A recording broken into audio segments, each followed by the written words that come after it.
18 अप्रैल 2026 सुबह के 9 बजे थे और हॉर्मुज स्ट्रेट पे एक इंडियन जहाज आगे बढ़ रही थी और उस जहाज को ईरान ने खुद क्लियरेंस दिया था। अब कुछ ही देर बाद 2 IRGC के गनबोट्स आते हैं और बिना कोई वार्निंग के ताबड़तोड़ गोलियों की बौछार कर देते हैं। अब इसको लेके इंडियन कैप्टन ये रेडियो पे बोलते हुए नजर आते हैं। Sepa Navy, this is Motoranga Sanmar Herald. You gave me clearance to go.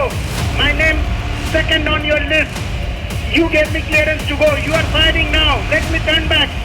तो वीडियो में बने रहिएगा, क्या है पूरा डिटेल्स आइए जानते हैं। तो 18 अप्रैल 2026 को ईरान ने एक दिन पहले कहा था कि हॉर्मुज स्ट्रेट खुल गई है और इस बात की पुष्टि डोनाल्ड ट्रंप ने भी की थी अपने ट्रूथ सोशल पे थैंक यू ईरान लिखे। अब उसके कुछ ही देर बाद ईरान ने अपना फैसला बदल दिया और कहा कि हॉर्मुज स्ट्रेट फिर से बंद है। अब इस दौरान ही इंडिया के 2 जहाजों को ईरान ने क्लियरेंस दी थी स्ट्रेट ऑफ हॉर्मुज से गुजरने के लिए। इसमें पहला जहाज था सैनमार हेराल्ड। ये इंडिया की फ्लैग्ड VLCC है, यानी कि वेरी लार्ज क्रूड कैरियर। इसमें करीबन 20 lakh barrel Iraqi crude oil थे। ये अमाउंट इतना ज्यादा होता है कि ये ऑयल करीबन इंडिया के एक दिन की पूरी जितने भी ऑयल की डिमांड है वो फुलफिल कर सकता है। दूसरी जो जहाज थी वो जग अर्नब थी। दोनों को ईरान ने क्लियरेंस दी थी और दोनों पे ही ईरान ने फायर कर दिया और अनफॉर्चुनेटली दोनों को वापस लौटना पड़ा। इस इंसिडेंट के दौरान चैनल 16 पे एक डिस्ट्रेस कॉल भेजी इंडियन कैप्टन ने और टैंकर ट्रैकर्स ने ये ऑडियो पूरी दुनिया को सुनाई है। Sepa Navy, this is Motoranga Sanmar Herald. You gave me clearance to go. My name second on your list. You gave me clearance to go. You are firing now. Let me turn back.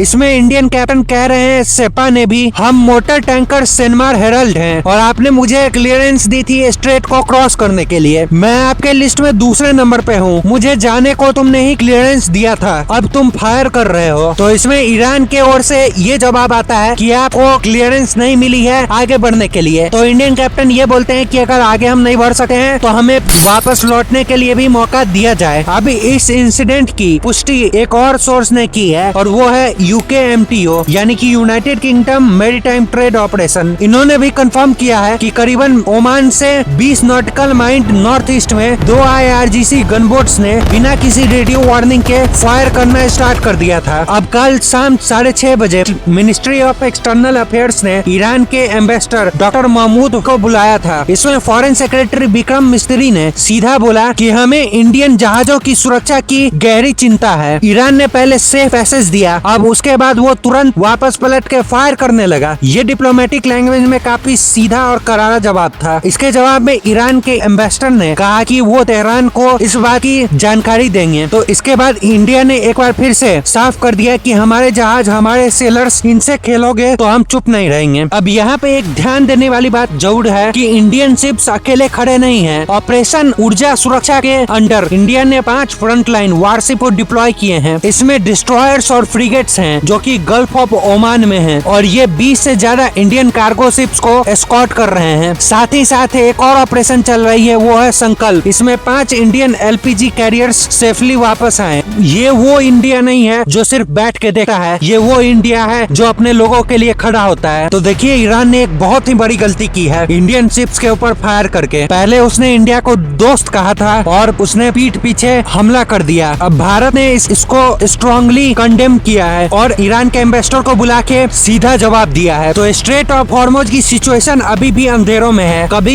Iran बोलता है कि वो खुली हुई है, कभी बोलता है कि बंद है। तो कहना कुछ ज्यादा ही मुश्किल है कि एक्चुअली में खुली हुई है या फिर बंद। अब जो एक सीज फायर की डील हुई थी वो आने वाले वेडनेसडे को खत्म होने वाली है। तो अगली 4 दिन दुनिया के लिए सबसे इम्पोर्टेंट होगी और हम आपके लिए सारी अपडेट्स लाते रहेंगे। मैं आप सभी से पूछना चाहता हूँ कि क्या ये ईरान का एक कदम भारत के साथ दोस्ती का अंत है? कमेंट करके जरूर बताइएगा। अभी के लिए दोस्तों बस इतना ही। जय हिंद, जय भारत।